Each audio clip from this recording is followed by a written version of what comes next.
Hello, guys. Welcome back to No For Real podcast. We have a very special guest today. Hello. Antonio. Hi, Welcome back. This is Thoraya. This is Yasmin. this is Antonio. How are you? I'm good. Thanks for having me on. I'm happy to be here. We are Thank you for coming in. We are at Simpsons, so we might be eating cat hair with our food, and It is everywhere. it's already being inside my system. I could Yes. feel it. And I keep complaining about having the allergies all the time, but gotta do what you gotta do. You have the allergy. That's funny because you asked me, you were like, do you have allergies? And I was like, no, I'm okay. I literally wanted it to make sure. She's allergic to cats and has a pet as a cat. Yeah. She's I so mean, I cute, didn't though. really plan for it. It just happened. But yeah, some of my friends are allergic to cats, so I just gotta make sure. I love it. Yeah. So, you want to tell us a little bit about yourself? Yeah, my name is Antonio La Santa. I born and raised Houston, Texas. I am an artist, primarily a writer and an actor. I studied acting in school, and then I just sort of started to get into like directing films and plays and things like that, Nice. and a voice actor. I do a lot of different things, Yeah. but writing and acting is my main thing. Is there a specific genre of movies that you're focusing on lately, or? In my own work, or Yeah, in your own I mean, I'm a big fan of speculative fictions like sci-fi and fantasy and things like that. But I've been really attracted to like realistic like drama lately and stuff like that. But I always try and blend in a little sort of like some of the sci-fi stuff because I just like fiction and imagining different worlds and universes and stuff like that. Yeah, that's fun. Yeah. That sounds really cool. I love fiction, so Yeah. yeah. But I always also connect it to reality somehow. Yeah. So I enjoy doing that. Yeah. Yeah. I think there's so many.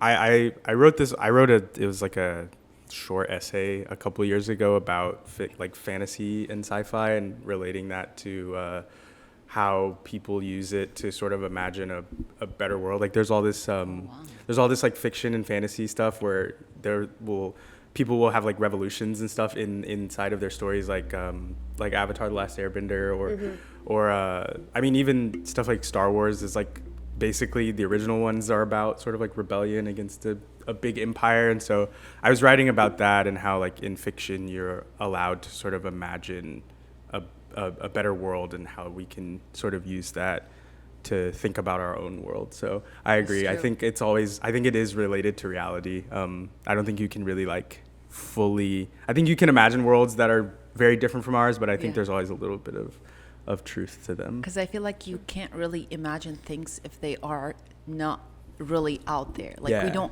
we are not capable as humans to come up with ideas that are not there already, or like imagine things that we have not at least seen somewhere. So I feel like there's always connection between fiction, like no matter how deep and how different you imagine things, you can always connect it to your reality some way, somehow. Yeah, absolutely. True. Yeah. It is scientifically proven that if something you haven't experienced it or seen it, you cannot come up. You think can't of create it. things. Yeah, you cannot Yeah. create things just from scratch. But that's interesting.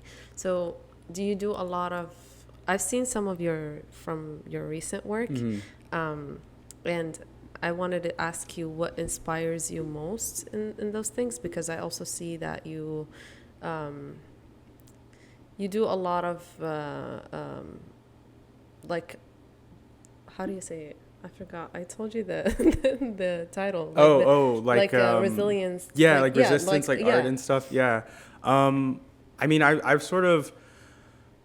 I feel like all of the art I've made. So like with acting, a lot of where I started was doing, plays that are written by other people, and I was classically trained, I guess you would say, in school. So that was a lot of we like to say a lot of dead white men, like doing like Shakespeare and traditional, quote unquote traditional plays. Yeah. And so that was a lot of what I started with. And I think I appreciate the training that I got, but I was always sort of like, where do I fit into this? Like Shakespeare is a little different because it's so old that you can change it. But there's other stuff where I was like, I'm inserting myself because, you know, a director or somebody told me to, but I don't really feel connected to this because this is about, I don't know, people in England in the 1800s. You can't relate to the story. You can't really live it. You can't be put into character from deep inside. It's kind of hard. And I think with acting, like, it's, you know, it's pretend and you're making things up but at the core of it, you're trying to get to the truth. And when you are sort of like, as a black or brown body inserting yourself into this, it's hard to like sometimes rationalize and be like, okay, so they want me to play a nobleman, but I'm in this body. What does that mean in this time period? And sometimes they're just like, that doesn't matter. But to me, it matters. And so I found myself sort of like, as I was going through school and sort of like developing my own taste and interest, I found myself trying to find places where I could see myself more and where I could bring my own perspective in. And so that meant me making my own work, but also trying to find other artists and genres and traditions that allowed for that.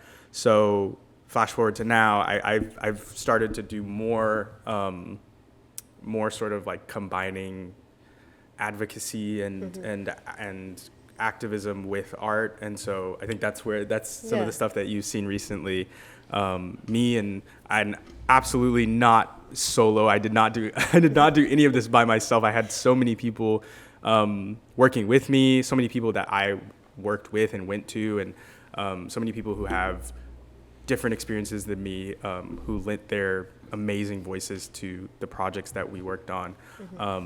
But trying to like work with those people and make art that can speak to not only like the time that we're in, but also a future that we all sort of like want to imagine. That's so nice. Yeah. It is nice because you also don't want to make it seem, like you said, you don't want it to be for current things only. You want it to resonate with people for a long time. Yeah. And I feel like it is very important to shed lights on events that happen at a specific time, but also be very creative to let it last for a longer time, because the next generations are not going to know exactly what we have been through or what was going on during that time. Yeah, exactly. Because the media is going to have to, you know, take over and like just hide some things. So basically I think, creating classic. Yeah.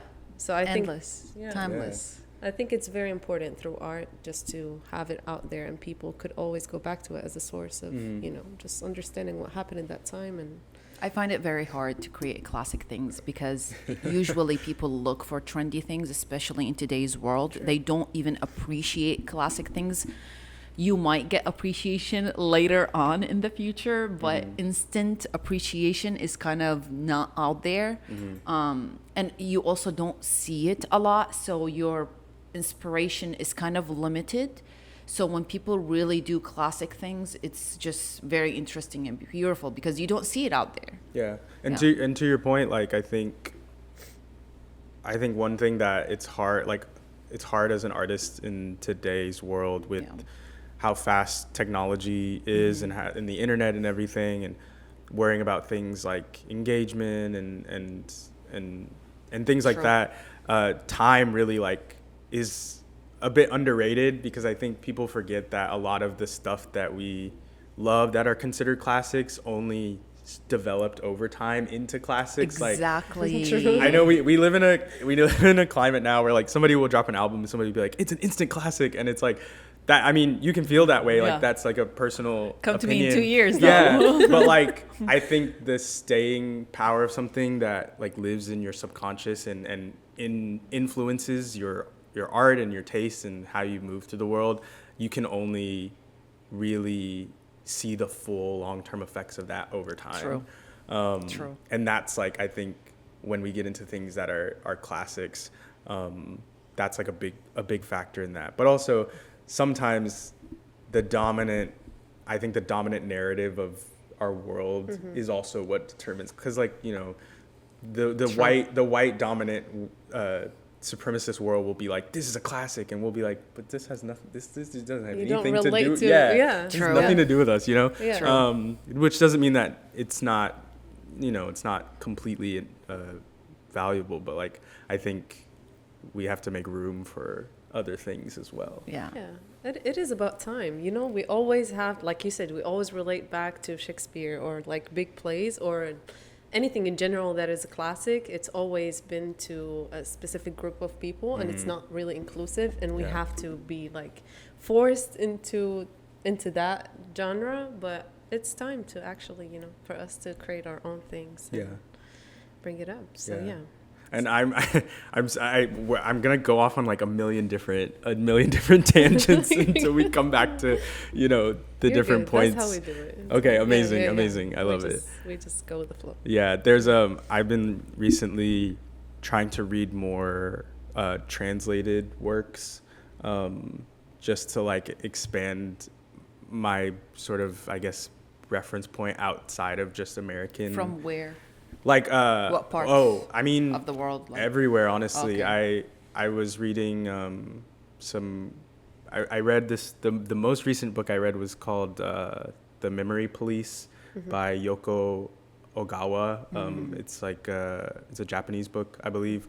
I really hope I didn't get that wrong. But I just finished it and it was really good. It's like it's kind of like Fahrenheit 451, 1984 on steroids.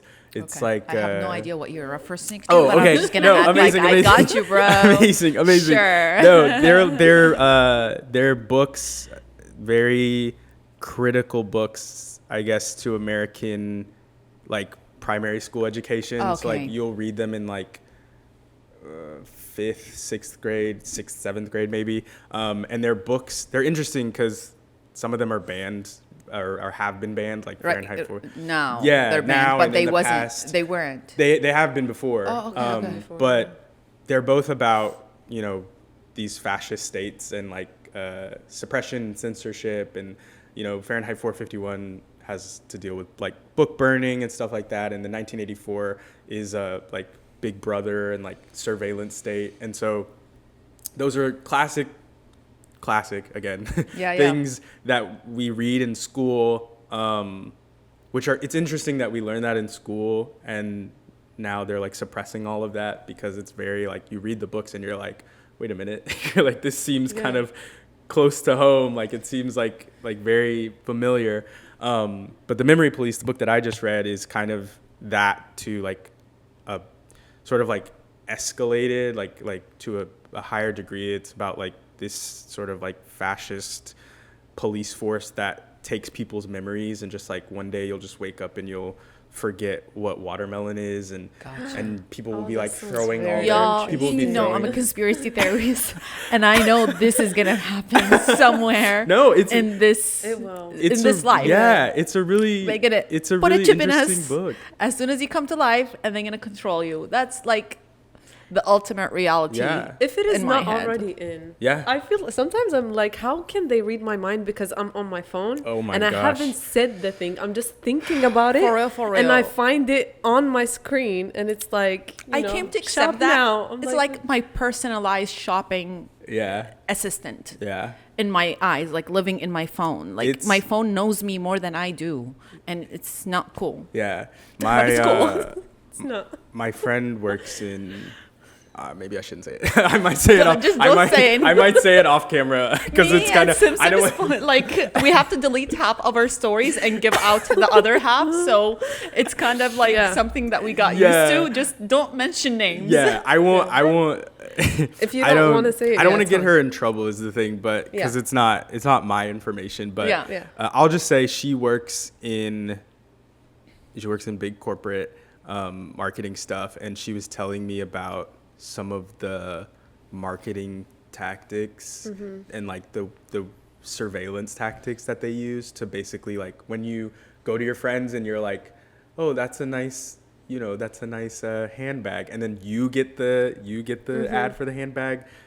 Yeah, she was telling me about some of those. I'm not gonna go super far into it on camera, but I want to know off camera. yeah, the surveillance state is here. It's here. Yeah, I mean, your phone is turned off, but it's recording. Like, it's taking pictures and it's hearing me because the minute I call my phone, it hears me. That means it's listening to the whole entire time.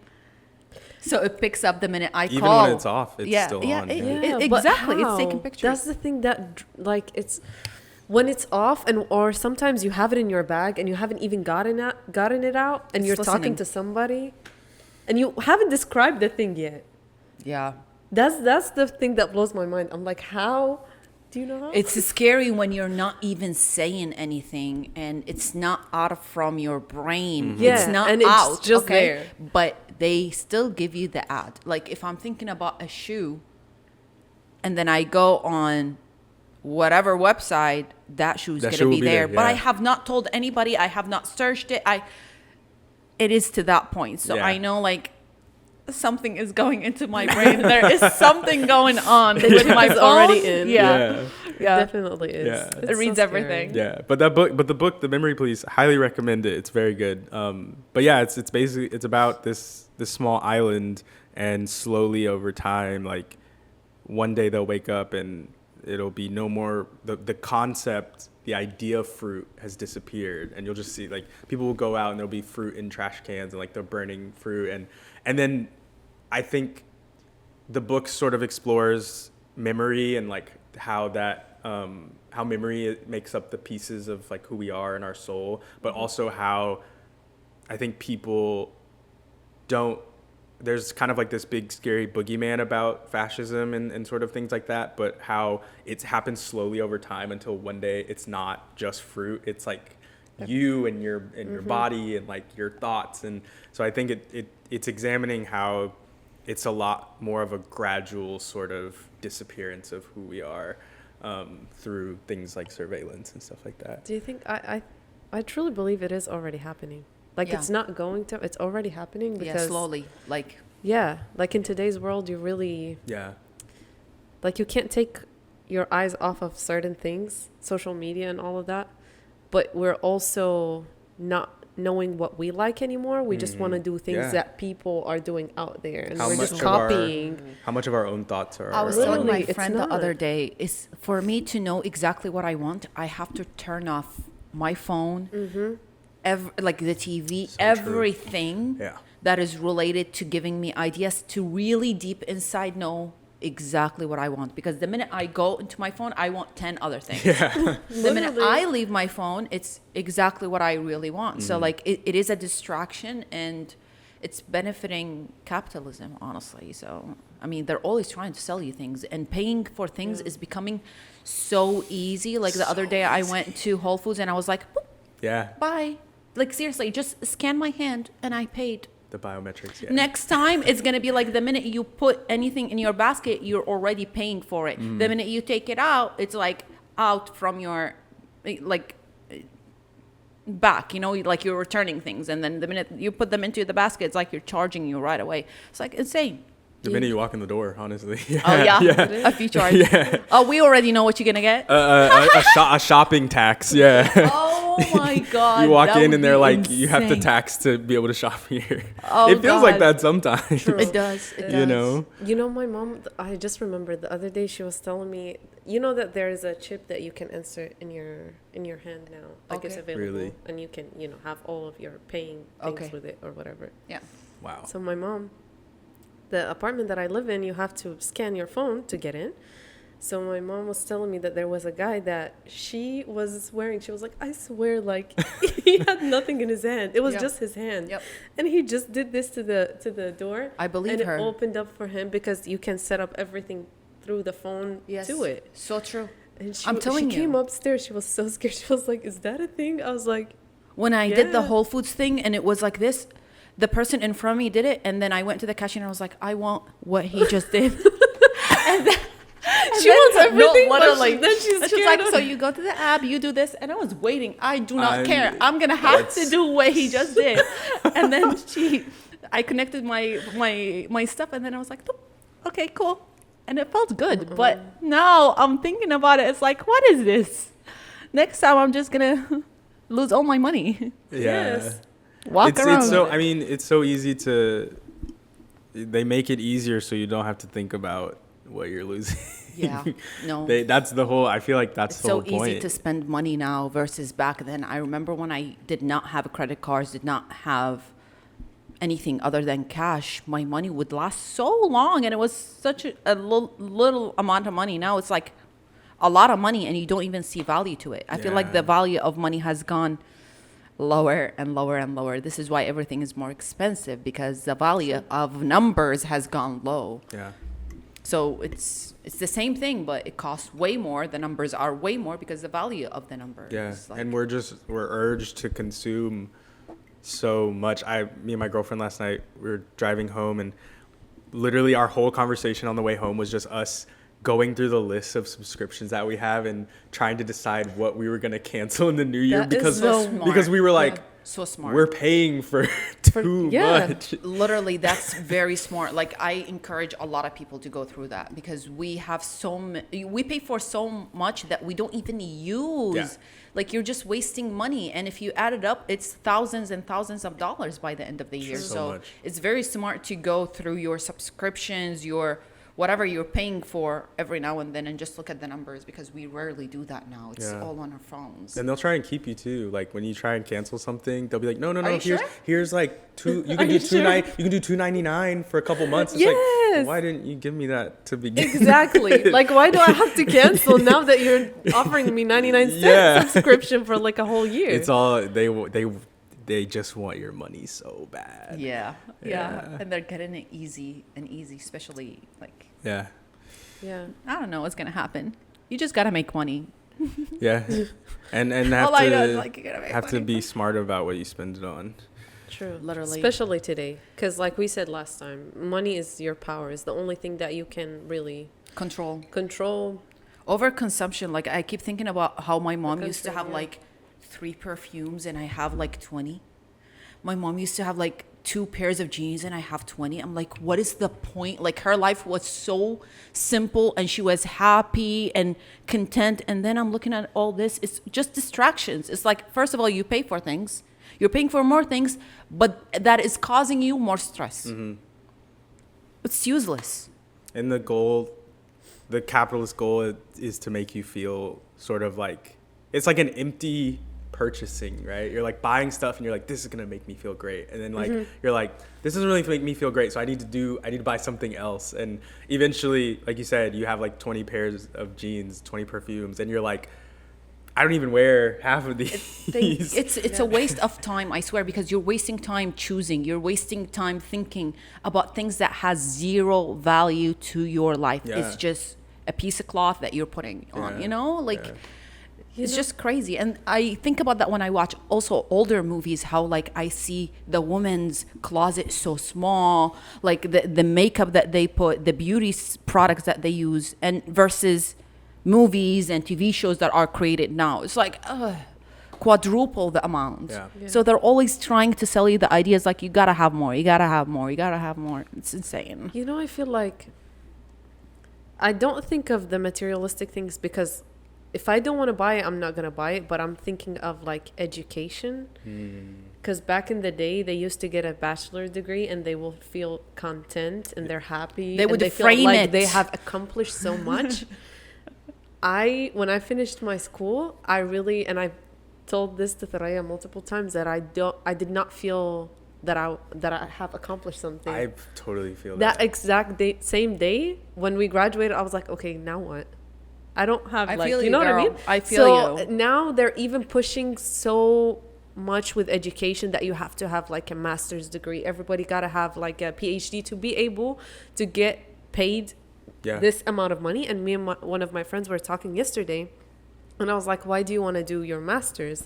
And he was like, because I just want to get better pay. That was one of the reasons.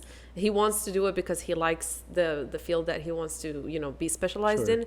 But it's also like doing it just to get paid more. That to me, that sounds very crazy. And I feel like they're pushing that idea on us just to make money, because I'm in a state right now where I think of education, it's literally a scam. Yeah. I hate That's to what say it. that's what they want you to feel. Yes, but you can get educated in so many different ways that are free, rather than Yeah. pay thousands of dollars just for a paper, Yeah. to be honest. Academia specifically is like the biggest scam, because it's like, And if you don't go, you're uneducated. Yeah. What do you know about Yeah. life? You're Literally. uneducated. Sit down. yeah, For a paper. and you're trying, and it's sad because, you know, most people are there to try and learn something. I know some people go to just, you know, get the job that they want, but for the most part, it's like you want to go to actually learn something. You want to take interesting classes. You want to learn interesting things, expand your mind about the world. Yeah. Excuse me. But you go and you're immediately sort of like, everything is weighted on a scale of what is like important and like what's going to get me to where I want to be. And it's sad because I feel like I think that diminishes curiosity and like diminishes like exploration through, and this is all, you know, they're trying to destroy the humanities, but it's like, you never know, in your junior year you could take an art class that completely changes your mind about the world, or you could take like a social class or a humanities class that could completely make you think differently. But some people never get there because the only thing that is driving them through academia is like getting to Money. the money. Yeah, the money thing. You know, and money rules the world. So I don't blame anyone for trying to like Same. I was just about to say I don't blame that. anyone for trying to get their bread, but it's just sad that is the state of How to get education. bread. Yeah, it's like, because education should be for education. It Exactly. should be Yeah. for more than just trying to push yourself into a higher class. But that's a whole conversation Yeah. about Yeah. that. Because for the longest amount of time, I was thinking, I'm like, yeah, I am interested in learning different things, but all the things that I want to do is creative, so I can learn it on my own. Yeah. YouTube is my best friend. Yeah. I'll just But learn it. imagine if what you see on YouTube is out there in classes where you can do it with the groups and actually manually do it, and like there is somebody teaching you how to do it. With You know what I mean? resources. I With would love resources, that, yeah. but not for a $50,000. Yeah, Exactly. And it I would love doesn't it. cost $5,000 a class. I need it to be free. Like capitalism, even in the simplest like stuff that you want to learn, they're making it super expensive where you prefer to buy your own tools and just do it alone. Yeah. Like they're trying to separate you from society. Yeah. Because Literally. to be in society, you have to spend so much money. To be able to do this, you have to put thousands and thousands of dollars. Yeah. So I don't know what's the end goal, but I just think they just want to have like lonely people. And they want to stop Black and brown people from going and getting, educations. Like, I think I mean, didn't they take out the Wait. diversity things Yeah, in the- universities? So now, like, if you, affirmative action, yeah. Yeah. Wait, what? yeah, so like it used to be like if you come from a smaller community, basically unrepresented people, Yeah, like yeah. diversity, they just removed it from applications. Yeah. I think. The affirmative action was basically, it sort of like prioritized making sure you had like a certain amount of people from underrepresented communities in your university. And then there was this whole like Supreme Court case and like lobbying for taking that away. And a lot of it was driven by racism and sort of like conservatism. But it's crazy because like in the past, I think, there was a certain period of time where universities were funded, like they were funded. And then you get to a point where it might've been Reagan. Don't quote me on that.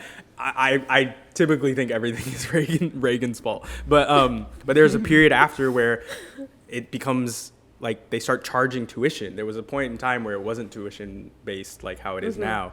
And a lot of that was so they could box out Black and brown people and underrepresented people from going to get educations. That's the first step. Is Yeah. charge money so they don't Yeah. come. They don't have money. Yeah. And so it's, That's Insane. fucked up. yeah, I mean, it's all, and this goes back to my point about sort of like what I was learning in school. It's like, it's all the dominant class is controlling the narrative. Yeah. And I Like know, elite schools, who goes there?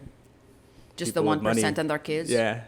And then the people who, and if you're lucky, the people who work super duper hard. Yeah, and you have to be super smart, super book smart, actually. And might not even get in because somebody else's super rich kid might get in over them. Of course, they have the priority. Yeah, and some people get in and selection. leave because it's not welcoming. Like if you are not from a certain class, you will always feel like you are left out. Yeah. Like even professors are used to be with a certain class and interact with certain class. Absolutely. So it's insane, and I don't really see value in it unless you are trying to get something that you cannot work in unless you have like a degree, like a doctor, or lawyer, things like that. That's about, people ask me all the time, especially like I think younger beginner like actors, they're always like, oh, should I like go to school? And I'm always like, because my sort of, I didn't love academia. I love learning. Same. Like I love like a seminar, and like I love books and things like that. But I hated the bureaucracy of academia, where it was like talent and skill aside, like it was just like favoritism, and it was more about like, can I cozy up to my professor and like be competitive against my classmates, and I was just like, I'm not really interested in any of this. Like I want to learn. Exactly. But I always tell the younger actors or people who are asking me for that kind of advice, I'm always like, like if you value education, you can think about it, but if you don't feel like you have a grasp on who you are and like your own voice and stuff, like I wouldn't go, because art is so personal that when you go to school for it, there's a really big chance that the person teaching you might try and make you like them and like take your voice away. So true. Turn you into sort of like whatever Shape you up. traditional or whatever they think about the world. And so I'm always like, if you feel like you can survive that, if you feel like you can go and like maintain your sense of self and you have the money to do it, sure, because it's undeniable that there's resources and access and like spaces, like you can like, you were in architecture, right? So I'm sure there was like 3D printers and like workshops and stuff that you could use that are like invaluable. But if you go and you feel yourself getting like sucked, you feel like your person and your voice getting sucked away, then it's like you have to weigh what is more valuable. Like, because you, at the end of the day, whatever's inside of you is really what is making the art, not whatever you're learning. So true. Because when I went to school, our school's like 5 years, so 10 semesters. The first 2 semesters, I was lost. It was.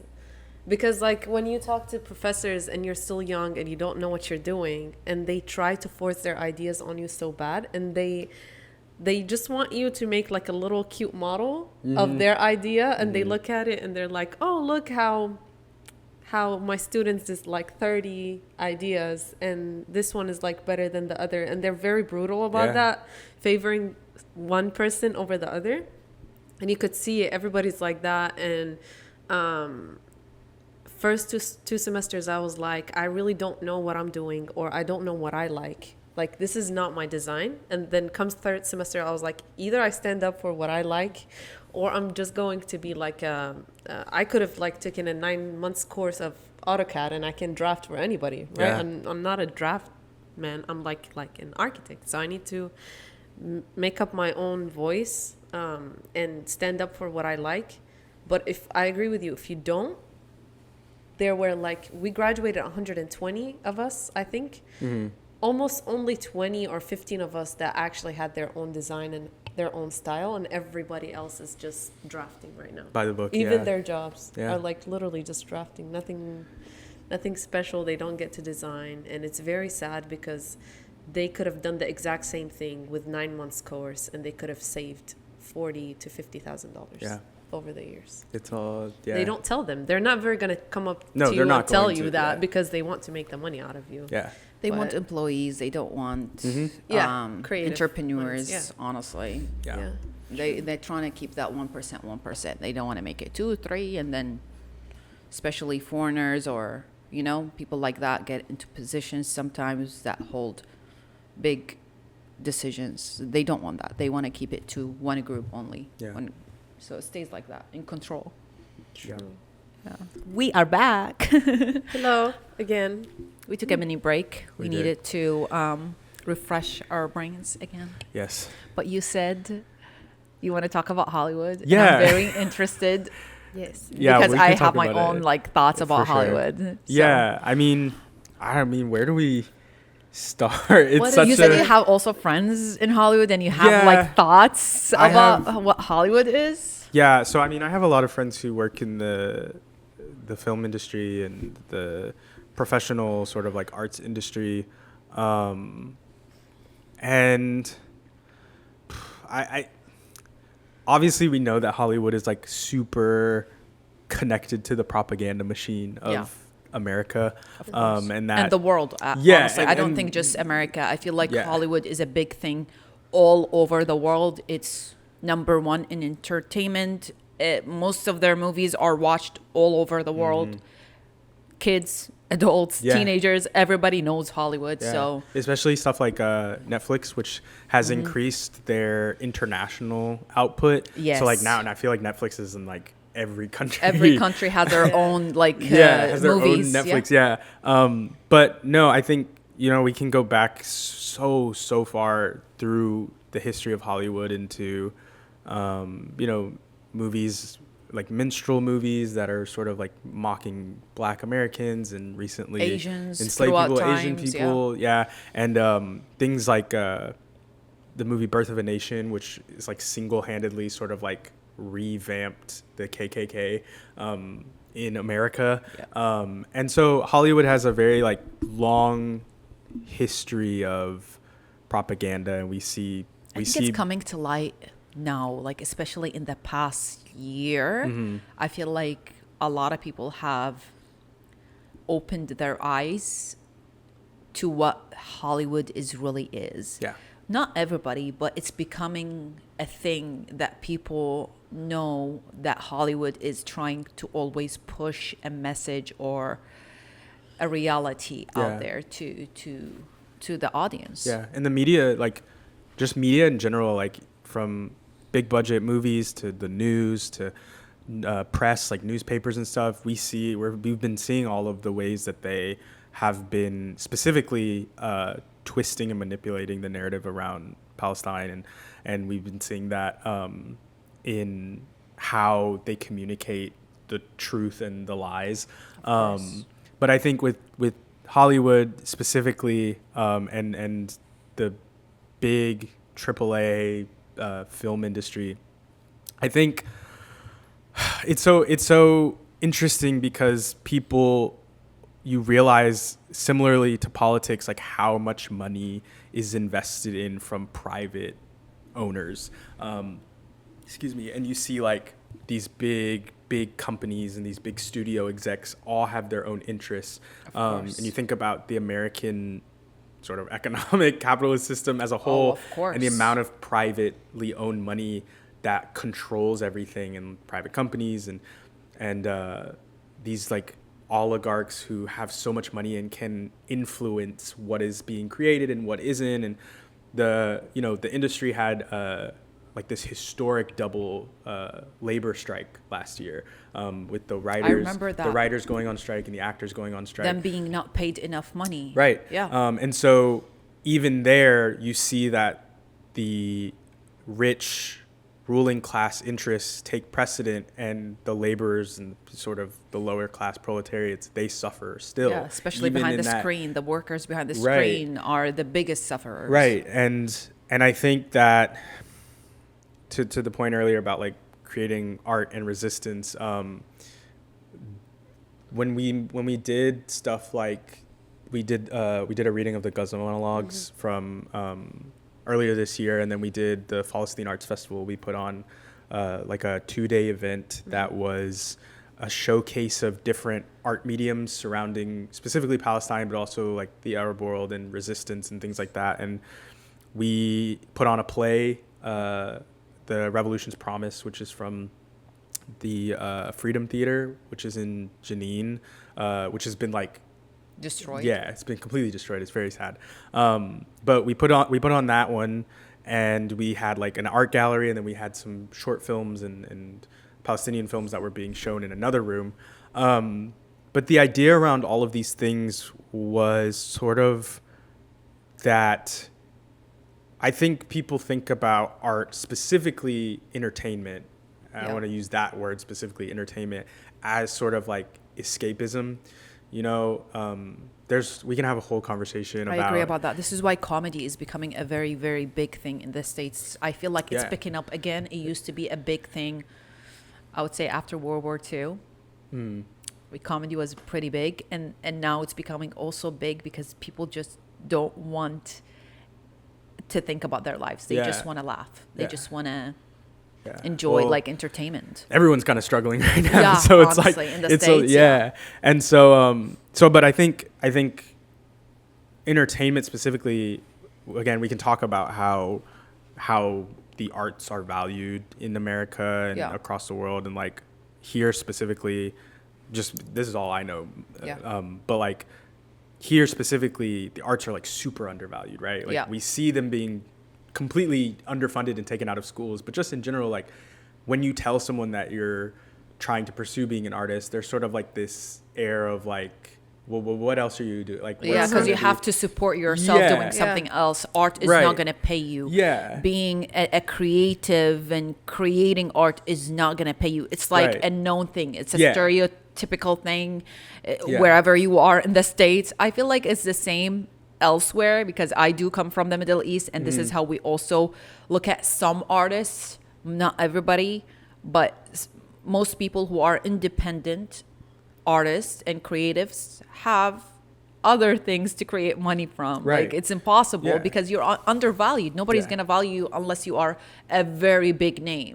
Which is why, and I think it's, you know, it's become kind of a meme now with the Nepo baby, but like the reason that which is so true. Nepo babies do exist. People are like, oh no, they do exist. And they make up a lot of the artist landscape because they have the connections and the material resources to do it without struggling. Like they don't have to worry about and the network connections and networking with for the Nepo babies is like, so here you go. Here you go. Yeah, exactly. Everything you want, here you go.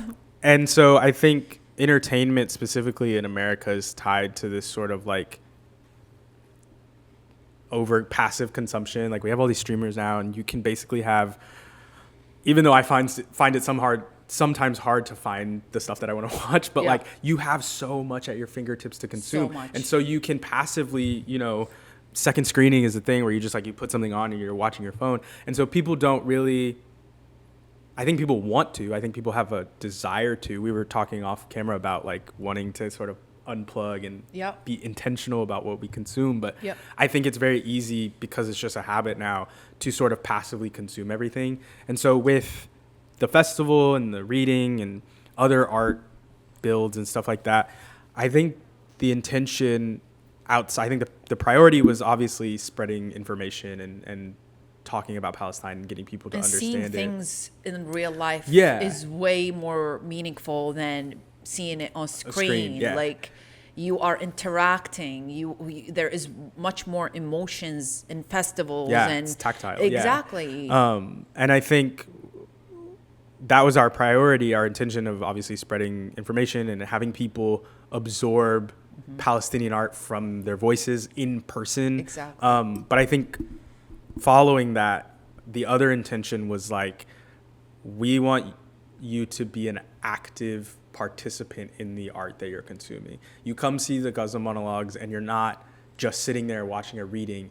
You have now, you know, you've now basically, I don't want to say signed a contract, but like you are now like, you are engaged, you are part of this. Your senses are moving. And you can't, once you know, you can't deny. I mean, you can, but like, you can't say that you don't know anymore. Yeah, you can't lie, but you can't lie to yourself. You know? And so we really wanted to emphasize that. And I think this goes into a bigger point about making art for yourself and like, if you have radical beliefs or beliefs about, you know, liberation and resistance and you want to make something about that, find the people around you, pull together your resources from your community. Don't try and like, I mean, if you find someone that has a lot of money and is willing to give it to you, and they're like not going to give you any stipulations or conditions, like go ahead.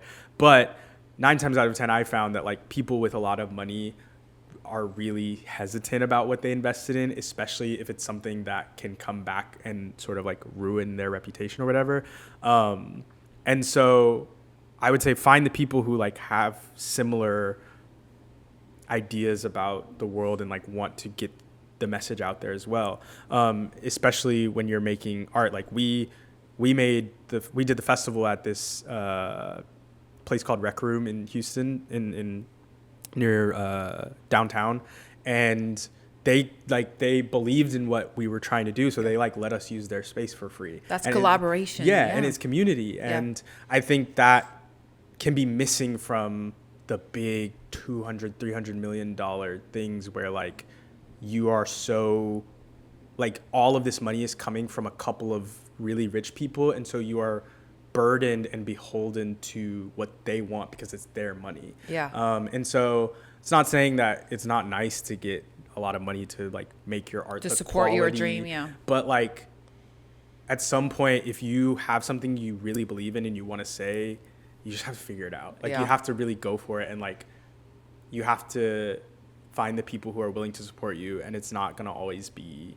the people with a lot of money, because the people with a lot of money have a lot of their personal interests. And also, if you would want to go the easiest route, which is getting somebody that is willing to pay for everything, are you willing to go away from your morals and what you're believing in? Because they're going to have to ask you to get rid of something that you really believe in in order for you to do exactly what they want, or you have to change your art to match their beliefs or what they want to put out there, because at the end of the day their name is going to be on that.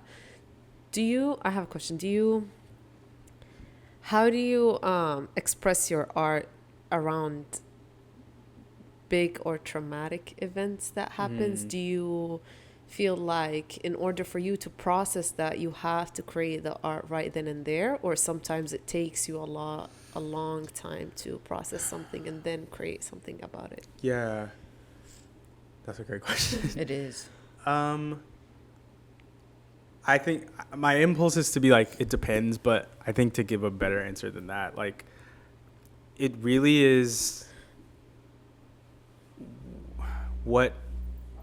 it depends on the like what is happening, right? I think it's probably been like passed around on social media a bunch, but there's this quote by Tony Cade Bambara that is like, the role of the artist is to make revolution irresistible.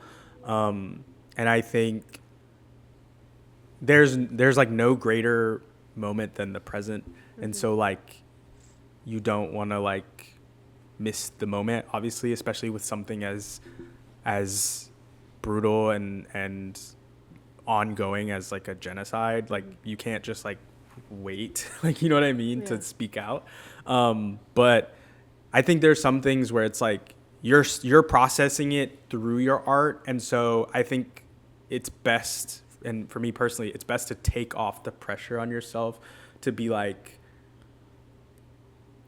I'm always saying, like I have to always be saying and thinking exactly the perfect thing and creating the perfect thing.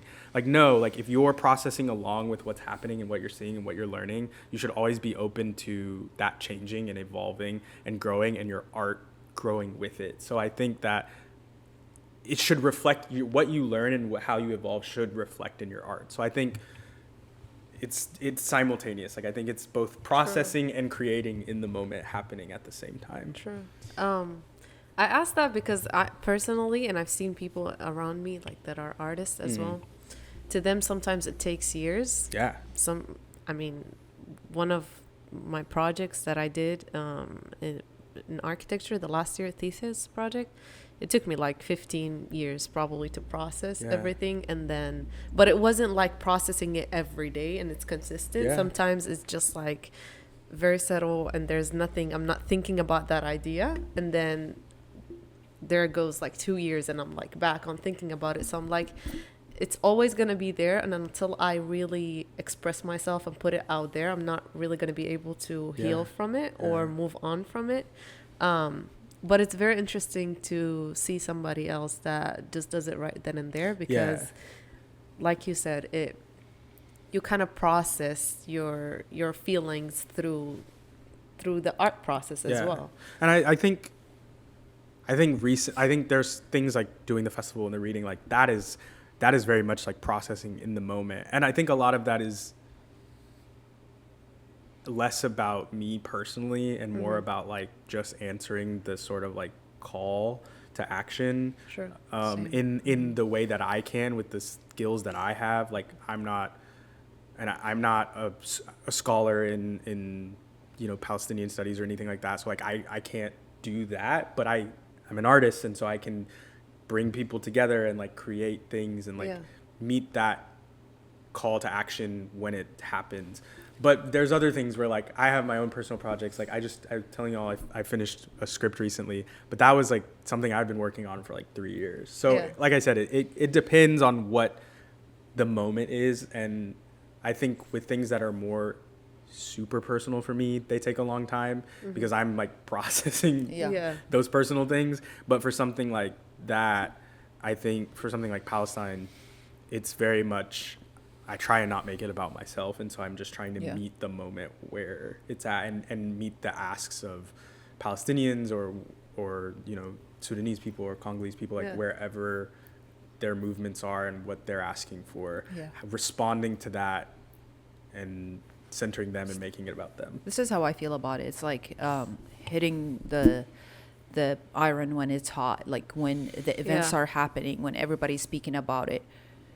Your action is to also spread the world like of what's going on. People who need help, they want you to spread their reality. So your job is not about you and analyzing it. No, it's about helping them. And then if you want to analyze it and think about it and learn about it deeper, then you can do that as well at the same time, and probably come up with different things in the future. But the call to action is very important in my opinion. Like as an artist, you have to help, in my opinion. Like you have to use your power to help some way, somehow. And then throughout the years, then you have a lot of time to process and think about it and create different arts, and different projects that are around that topic. Yeah, and it is the easiest way for people to digest the information, because at the end of the day, it is entertainment. Yeah. And like we said, and instead of you just watching things that are not really going to benefiting you, then you choose wisely what you're looking at and what you're absorbing. Yeah. And well, not everyone's gonna read a 400-page book. Exactly. Like we might, but other people, like you're like put a 400-page book in front of them and they're like, I don't know what to do with this. True.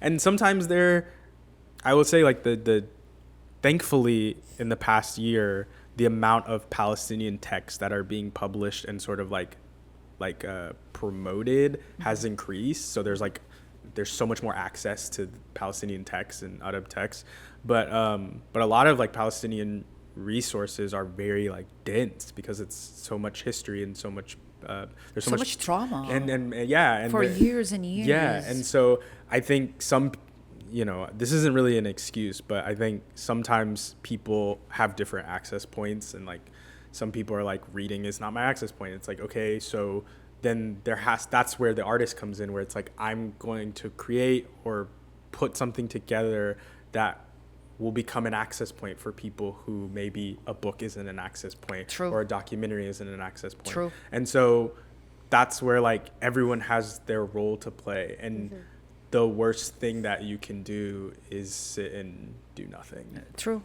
I agree. Yeah. You said you have friends in Hollywood that are struggling. What do you mean about that? Like we said that off camera. Yeah. But what did you mean about that? I think struggling in two ways. Struggling to the industry right now is like very sort of like all over the place, post-strike and post-COVID. Yeah. So some people are, some people it's like a monetary thing. Like I think there's an idea that like everyone who is in a movie is rich. That's just simply not true. So very small percentage of the Brad Pitts and the like Robert Downey Jr. A lot of people are in the negative because they have to pay agents, they have to pay for their image, so they're in the negative more than the positive. Yes. Yet we see them on screen and we think that on a red carpet, and think they have millions of dollars, and they really don't. Yeah. But I think the other struggle is that Zionism is just literally everywhere. Yeah. And so it's like they can probably not even be their own selves 100% because they can't lose jobs. Yeah, but the ones who do, like I have friends who do speak out and who do say stuff, and then the phones stop ringing, and they that's true. Yeah, and you have to. I think it happens. The good thing is that for a lot of people that I know, they're like, well, fuck it. Like, I don't, they're like, whatever, I'm not going to not speak out just because the phone stopped ringing. But it is their livelihood that's like going, down the drain. And I think it's not, nobody's saying that to be like, you're so brave. But it is like, there's a sacrifice that everyone makes because we live in such a violent system that wants to suppress this Palestinian voices and the truth about Palestine so badly. And so everyone is sort of making a sacrifice when they are, putting their jobs and things on the line. That doesn't mean like, don't do it. Like we have to do it. But I think when I talk about struggling. But I also know Palestinians who would never speak about this because they're afraid of losing their jobs. Sure. So I think everyone. I feel like, yes, you have to do it, but there are limits. Like I know when like they hold you with your livelihood. Like if you speak about this, you cannot support yourself or your family. So you have to stay quiet. And sometimes I do understand, and sometimes I'm like, but still, you know, but then I have to be like, relax. Like you have to understand some people are not this brave. Some people do not have other means of making money other than their own job, and their job would definitely turn them down if they speak anything about Palestine. Yeah, but to me, it never makes sense because, and again, I'm not looking at it in a logical way. I'm looking at it from an emotional way, and just like you're feeling, how do you feel about yourself if you really don't say something? Is more important to me than getting that dollar. Yes, I get it that there are people that have to support their family and this is their only source of income, but the same way that you got that job, you can get any other job, because if you die tomorrow morning, that job is going to replace you in 2 seconds. So it's not something that you cannot get another one of. So it's just like an advice from me, please, like take it from a point of view that if you don't stand up for your own people, no one is going to stand up for you at all. You have to be able to look at yourself in the morning in the mirror. And a lot of people don't even do that. They don't look at themselves. They don't want to analyze that part. It's like, I'm just gonna turn it off and don't care about it and make an excuse and use that excuse for myself and other people, and then just live my life. It's easier. I know people on a personal level that is this, and I'm like, okay, it's your life, the system makes that the easy path to choose. And I think to sort of what y'all are saying, like it's hard, right? Because like Palestinians are not a monolith. Nobody's is a monolith, and so like there's always going to be people who speak out and people who don't, and there's people of varying class levels who like have interests. But I think I went to, you all know who Ta-Nehisi Coates is. He's like a very prolific Black American writer. He used to write for The Atlantic, but he just came out with a book called The Message, which is about his sort of experience in he went to Senegal and then North Carolina, and then he went to Palestine. And the book, the third act of the book, is basically about his experience going to Palestine and being like, oh, this is fucked up. And he sort of connects it to, Jim Crow here in America, like segregation. We also took a mini break. Yes, we did take it again. Hello. Okay, so I was talking about Ta-Nehisi Coates' book, and he went over to Palestine and he wrote about it and comparing it to Jim Crow and his revelations about being there, and really really good book. I know some people didn't. Some people were like, well, this isn't sort of like all encompassing. I would say it's not comprehensive. Like, it doesn't give you the full picture. It's just a stepping stone for his perspective. Yeah. And I would say to anybody, don't just take one book and that be like your Bible sure. about things. Like, read it all, and like really like try and get a wide variety of perspectives and speakers and voices, so that way you're not just like depending on one idea. Source. Because people miss things, and people only have limited points of view. Of course. Yeah, but I saw him, and so he came to Houston, and he did a sort of like talk in person at the Wortham Theater, and I went and saw him, and it was so good. And I saw him before I read the book, and it made reading the book honestly better.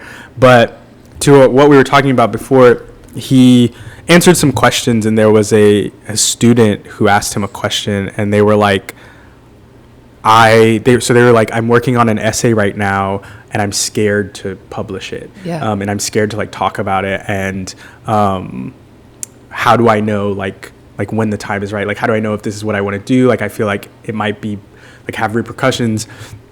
And he answered the question. I thought he answered it so thoughtfully, and he basically said like, there's a time and place for you personally for everything. Yeah. And we were talking about like people who don't speak out, or people who are like have families to feed and like True. their interests. And I thought his answer he basically said like, you have to be the judge of that for yourself. Yeah, Nobody not else. Others. Nobody else can make you know when the time is right. And he said, for him publishing the book, he had the platform and the resources and the protection to publish this and not have like, a massive repercussions. But he was telling the student like, right now for you, this may be on your mind, but you may be in a better place a couple years from now to write about this than you are now, and you might have more of an ability to write about it. And he said something along the lines of like, you have to do what you have to do, and only you know that. So I think for certain people, I think it is very easy to be like, you're being a coward, speak out. But I think there are certain situations, not always, but certain situations where it's like, you have to look at the bigger picture of like what you can do and what will be working against you and like the bigger picture. That's a beautiful way to put it, to be honest.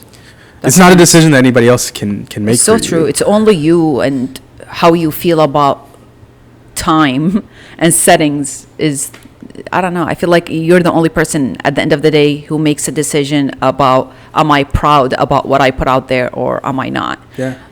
And walk with that path, basically.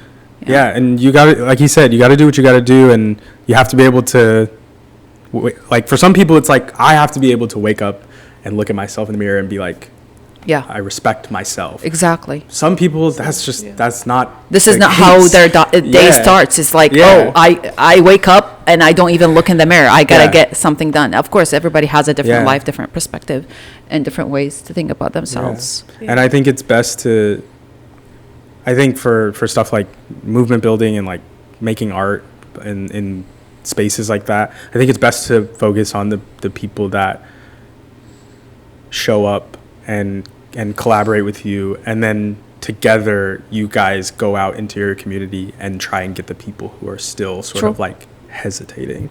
That's what it's all for, is like building a community, a safe community. And you can't, not everybody is gonna go forward with us. I think that's really important, because I think people think that one day it's just gonna be like this unanimous there will always be people who don't agree and who don't want to see the next step, because either they're comfortable or they just don't agree, or like they have a different perspective. But that doesn't mean that you stop fighting for a collective humanity. You know what I mean? I agree. There's people that will disagree, and But there's always majority. Yeah. Yeah. And so you have to keep fighting. You can't just stop because there's people who disagree. I agree. I love that. That's a beautiful way to put it out there. Yeah. Do you have anything else to add Before before we end this beautiful podcast that we took so many breaks from because we had so many technical issues, but we're back I mean, thanks to finish it. Thank you for having me. I love course. Thank you for talking. coming. I love talking with y'all. You have so much information because you are a reader, so it's really nice do that read you a lot. have different perspectives of other people who their livelihood is to study things and write about Yeah. it. So that's really powerful, I appreciate honestly. it. I try to widen my knowledge and from a respectful and curious place, not a place Beautiful. of like moral sort of like authority. Like I don't want to ever seem like I'm better than any or higher than somebody just because like I've read a bunch. I said this the other day to someone, but you know, reading is not allyship. It's not solidarity. It's only part of it. Like True. reading is a, I don't want to say selfish, but it is a personal thing that lives in your mind and lives in your subconscious and grows with you. It's there as a resource for you, but to be in true community, you have to go out and meet people. There's so many people that don't, have never met a Palestinian or never met a trans person or never met like people who are different from them. And True. I'm like, that's the first step is To actually meet people. and go outside and be in community and Yep. listen and unlearn what other people are living through and what their experiences are.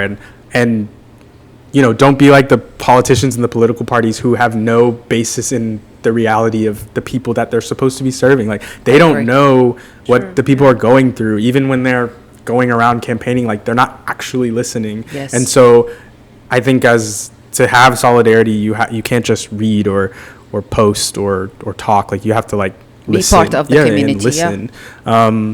So that I guess is my final thing. So That's really thank you for nice. having me. It Of was course. great Thank talking you for to y'all. coming. It was very refreshing. yeah. We're always, it's Yes. just us and Yeah. we're talking. And we always love having guests. And this was a complete different perspective. It So was thank awesome. you. I love being on it. Thank you. Thank Free you. Palestine. Free Yes, Palestine. Free Palestine. Yes, from the river to the sea, Palestine Will will be be free. Absolutely. Yay, I Yes. remember saying that a lot last year. Love it. Love it. I still know all the chants. Yes, me too. Very Yeah. nice. Well, thank you for being here, guys, and I hope you guys enjoyed this episode. Thank you so much, Thank Antonia, you. again and again. Yeah, thanks for Thank having me. you. Of Yeah. course. Bye. Bye. See you next episode.